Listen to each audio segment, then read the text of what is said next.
হ্যাঁ রে পাখি, এখন আসার সময় হলো? আগে গিন্নিমা, বাড়িতে একটু কাজের চাপ ছিল, তাই একটু দেরি হয়ে গেল। আচ্ছা আচ্ছা ঠিক আছে, আগে যা, গিয়ে তাড়াতাড়ি ঘরটা ঝাড় দিয়ে এত বাসনগুলো মেজে নে। তারপর তোর দাদা বাবুকেও একটু জল খাবারটা দিয়ে আসবি। আচ্ছা ঠিক আছে গিন্নিমা। হ্যাঁ হ্যাঁ, যা যা, না হলে আরো দেরি হয়ে যাবে। রানী, এ রানী, কই রে মা?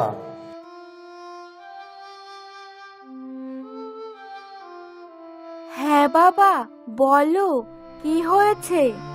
শোন না মা, আমি একটু মাঠের দিকে যাচ্ছি, বুঝলি? তুই কিন্তু বাড়ি থেকে কোথাও যাস না। না না, কোথাও যাব না। হ্যাঁ, আর তোর মা রান্না করে গেছে, খিদে লাগলে খেয়ে নিস কিন্তু। আমি তাহলে এখন আসলাম। আচ্ছা ঠিক আছে বাবা।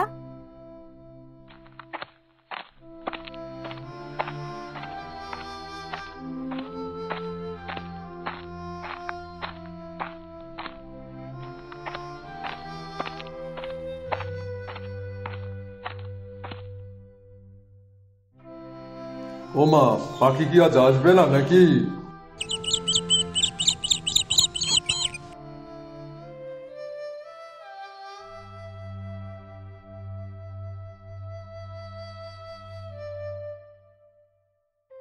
এই নিন আপনার খাবার।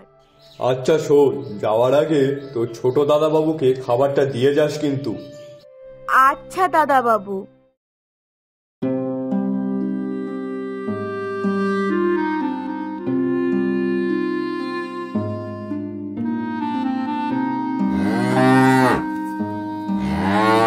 ধুর বাবা, ভালো লাগে না, এখন আবার গরু ডাকছে, তাকে গিয়ে আবার খেতে দাও।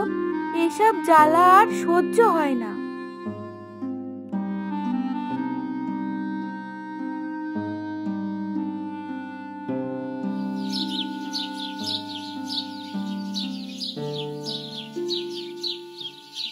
গিন্নিমা, বলছিলাম কি, দাদা বাবুকে খাবারটা দেয়া হয়ে গেছে।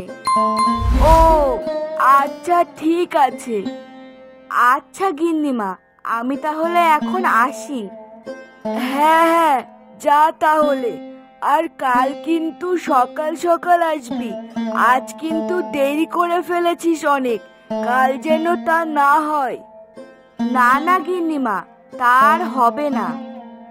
আচ্ছা ঠিক আছে, যা তাহলে এখন।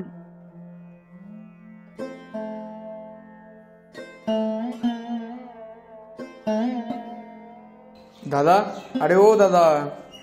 কে? ও পলাশ, হ্যাঁ হ্যাঁ, বলো বলো। তা কি ব্যাপার, বেলা তো অনেক হলো, আজ খাবার কি বাড়ি থেকে আনা হয়েছে? না মানে আসলে খাবার আজকে আমি আনিনি, বাড়ির দিকেই যেতে হবে। ও আচ্ছা, আমি ভাবলাম হয়তো খাবার এনেছো, তাই একসঙ্গে বসে খাবো, ওই জন্যই জিজ্ঞাসা করলাম। আরে না না পলাশ, আজকে আমি বাড়িতে গিয়েই খাবো, তুমি খেয়ে নাও। ও, তা বেলা তো অনেক হলো, গিয়ে খেয়ে নাও, না হলে তো এই রোদে গরমে না খেয়ে কাজ করলে আবার যদি বেকায়দায় কিছু হয়ে যায় তখন। হ্যাঁ হ্যাঁ, এই তো যাবো। আচ্ছা ঠিক আছে, আমি তাহলে আসলাম, কিন্তু গিয়ে খেয়ে নিই, খিদে লেগেছে বিরাট। হ্যাঁ হ্যাঁ, যাও যাও।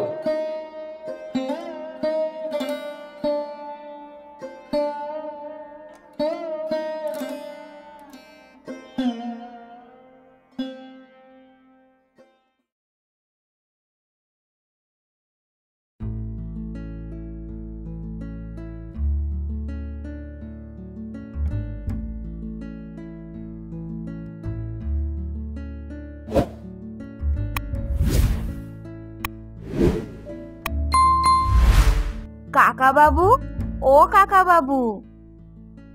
হ্যাঁ রে পাখি, এখন আসার সময় হলো তোর? আর বলো না কাকা বাবু, আজ একটু দেরি হয়ে গেল গো। একটু দেরি? ঘড়িতে কটা বাজে দেখেছিস? বেলা কত হলো বলতো? কাকা বাবু, তুমি একটু দাঁড়াও, আমি এক্ষুনি বাসি কাজ করে নিয়েই তোমার খাবারটা দিচ্ছি, বেশিক্ষণ লাগবে না, তুমি একটু বসো। আচ্ছা আচ্ছা, ঠিক আছে।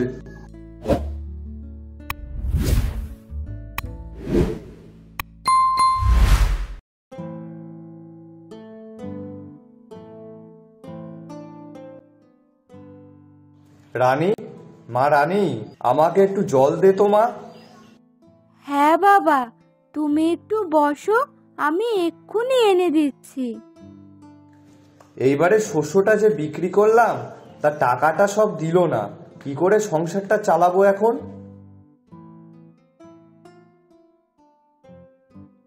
বাবা, এই নাও জল।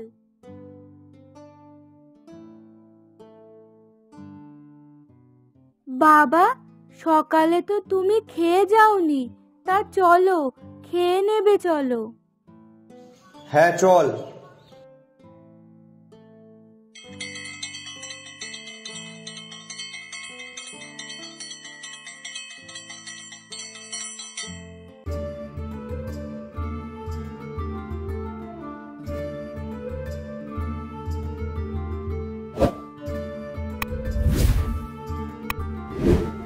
কাকা বাবু, আসুন, খেতে আসুন। হ্যাঁ হ্যাঁ, চল দে, খেতে দে, খুব খিদে লেগেছে রে। হ্যাঁ কাকা বাবু, চলো, আমি তো ভাত বেড়ে রেখেছি, চলো তুমি খেয়ে নেবে। আচ্ছা বেশ, চল তাহলে। হ্যাঁ রে পাখি, আজ তো এমনিতেই দেরি করে এসেছিস, তারপর তোর বাড়ি ফিরতে আবার দেরি হয়ে যাবে। এক কাজ কর, তুইও আমার সঙ্গে খেতে বস। না না কাকা বাবু, তাতে কোনো সমস্যা নেই, তুমি খেয়ে নাও। দেখ পাখি, তোকে আমি আমার মেয়ের মতনই দেখি, কাজের লোক আর ভাবি না।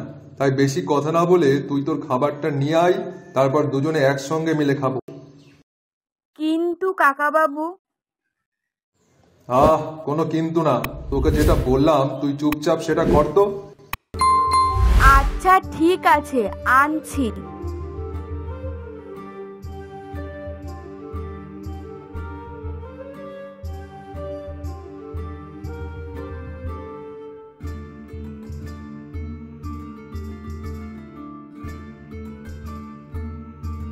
রানী, আমি একটু তোর স্বপন জেঠুর বাড়িতে যাচ্ছি, আর আসার পথে বাজার হয়ে তাই আসবো।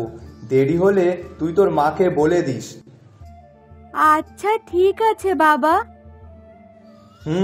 আমি বেরালাম তাহলে, বুঝলি?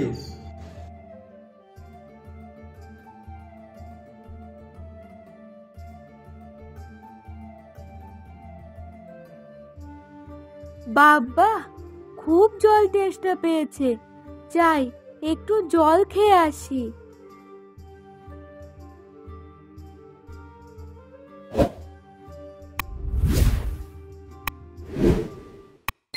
ও মা, এতে তো দেখছি একটুও নেই। ধুর, এখন আবার জল আনতে যেতে হবে। না, যাই গিয়ে জল নিয়ে আসি, খুবই জল তেষ্টা লেগেছে।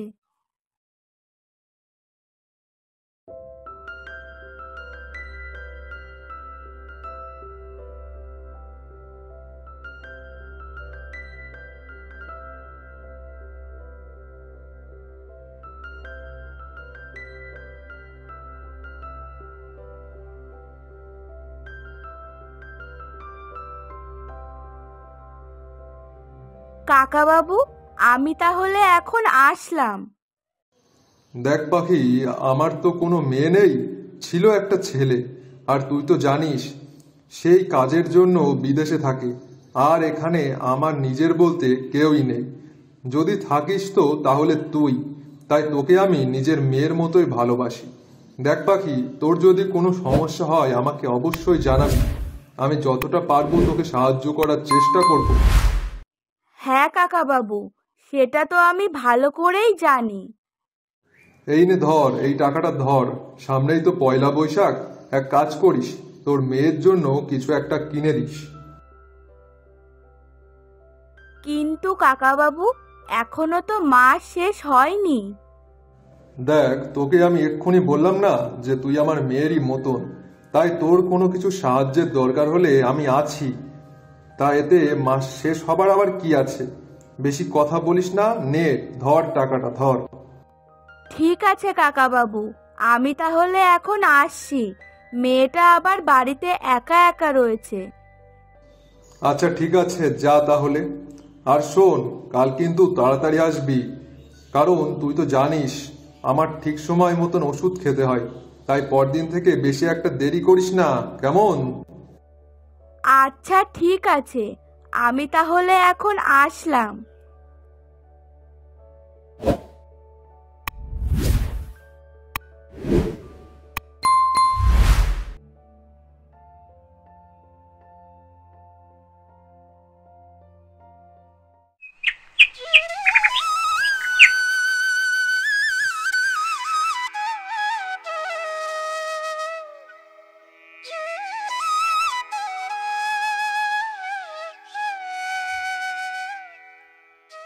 আহ, কি সুন্দর পদ্ম ফুল! কেউ যদি একটা আমাকে পদ্ম ফুল তুলে এনে দিত।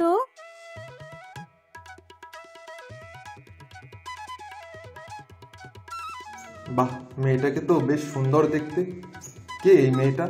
আরো পদ্ম ফুল তোলার জন্য এত চেষ্টা করছে। আরে আরে, এ তো এক্ষুনি পড়ে যাবে যে।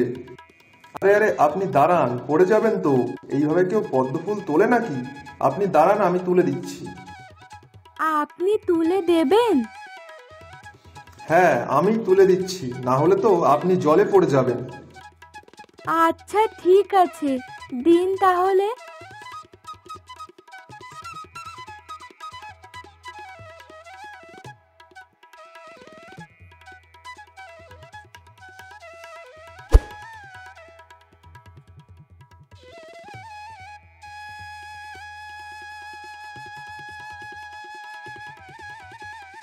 এই নিন, ধরুন।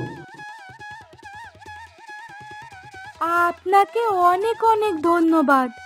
আর একটা কাজ করে দেবেন দয়া করে? হ্যাঁ হ্যাঁ, বলুন না। কিছু মনে করবেন না তো? আরে না না, কিছু মনে করব না, আপনি বলুন না।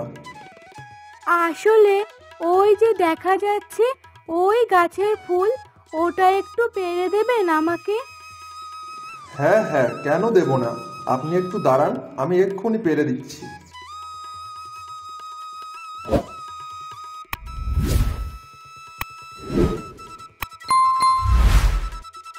আপনাকে অসংখ্য অসংখ্য ধন্যবাদ। আরে না না, এতে ধন্যবাদ কিসের? আচ্ছা ঠিক আছে, আমি তাহলে এখন আসলাম। আচ্ছা শুনুন না, বলছি কি, আপনার নামটা কি? আমার নাম? হ্যাঁ, আপনার নাম।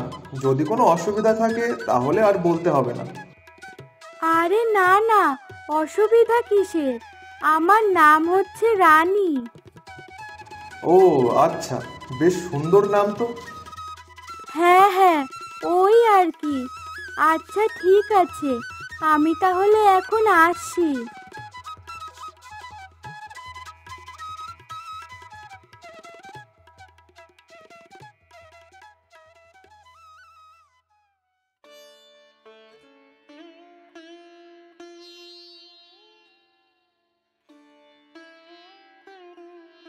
রানী, কি রে মা, তোর মা বাড়িতে এসেছে?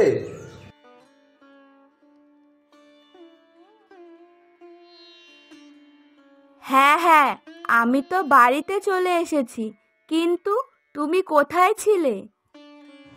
এই গেছিলাম একটু স্বপনদের বাড়িতে, ওই সর্ষের টাকাটা পেতাম, সেটা যদি দিত তাই।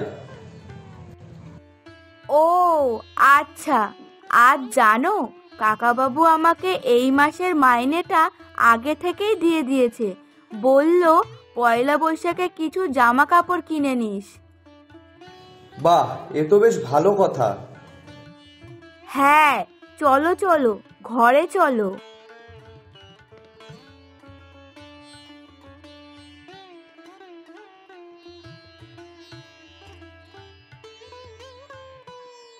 মা, তোমাকে একটা কথা বলার ছিল। বল বাবা, কি কথা? আসলে মা, আমার একটা মেয়েকে খুব পছন্দ হয়েছে। হ্যাঁ গো, শুনছো? তোমার ছেলে কি বলছে?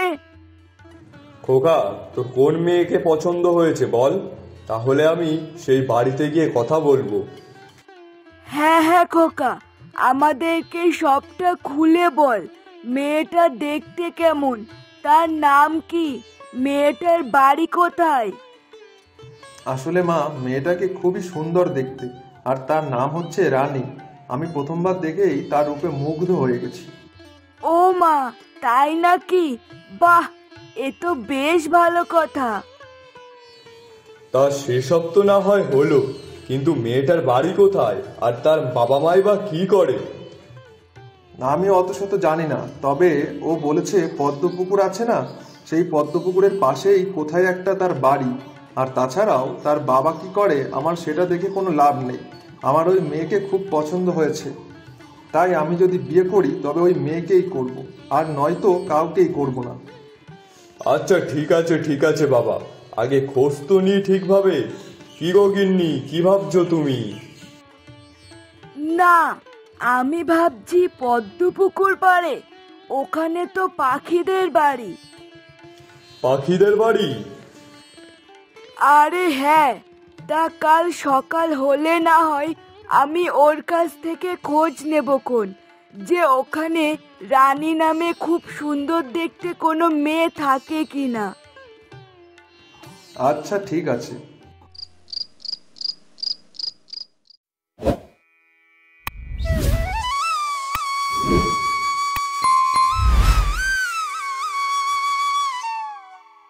হ্যাঁ রে পাখি, বলছি তোদের ওখানে দাঁড়ানি পুলে খুব সুন্দর দেখতে কোনো মেয়ে আছে নাকি? কেন গিন্নিমা, কি হয়েছে? আরে বল না, আমার দরকার। আগে গিন্নিমা, রানী তো আমারই মেয়ে, কেন, ও কি কিছু করেছে? কি, তোর মেয়ে? আজ্ঞে হ্যাঁ গিন্নিমা, কেন, কিছু কি হয়েছে নাকি? না না, কিছু হয়নি। তুই এখন যা তো দেখি, আর যাওয়ার আগে তোর ছোট দাদা বাবু আর দাদা বাবুকে একটু ডেকে দিবি। আচ্ছা ঠিক আছে গিন্নিমা।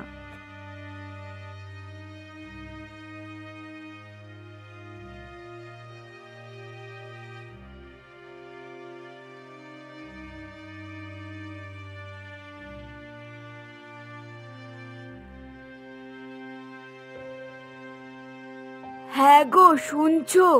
তোমার ছেলে যে মেয়েকে পছন্দ করেছে, সে কে জানো? কে মা? সেই মেয়েটার বাড়ি কোথায় তুমি জানো? কে সেই মেয়ে? সেই মেয়েটা হলো আমাদের বাড়ি যে কাজ করে তার মেয়ে, ওই পাখির মেয়ে। না না, এ সম্ভব না। কি সম্ভব না বাবা? ওই মেয়েকে এই বাড়ির বউ করে আনতে আমরা পারবো না। মানে? কিন্তু কেন? দেখো খোকা, আমাদের বাড়িতে একটা মান সম্মান আছে। ওই ঝিয়ের মেয়েকে আমরা এই বাড়ি বউ করে আনতে পারবো না। বাবা, আর যদিও ঝিয়ের মেয়ে না হতো, তাহলে কি তুমি ওকে বাড়ির বউ করতে না? সেই ব্যাপারটা আলাদা খোকা, সব থেকে বড় কথা, সে হচ্ছে একটা ঝিয়ের মেয়ে, তাই ওকে বাড়ির বউ করে আনা যাবে না, সে যতই সুন্দরী হোক না কেন। তাই সব থেকে ভালো হয় তুই ওকে ভুলে যা। ওরকম কত কত সুন্দরী মেয়ে তোমার জন্য অপেক্ষা করছে, আর তাদের পারিবারিক অবস্থাও ভালো, কিন্তু তাই বলে আমরা কোনো ঝিয়ের মেয়েকে এই বাড়ির বউ করতে পারবো না। আর এটাই আমার শেষ কথা।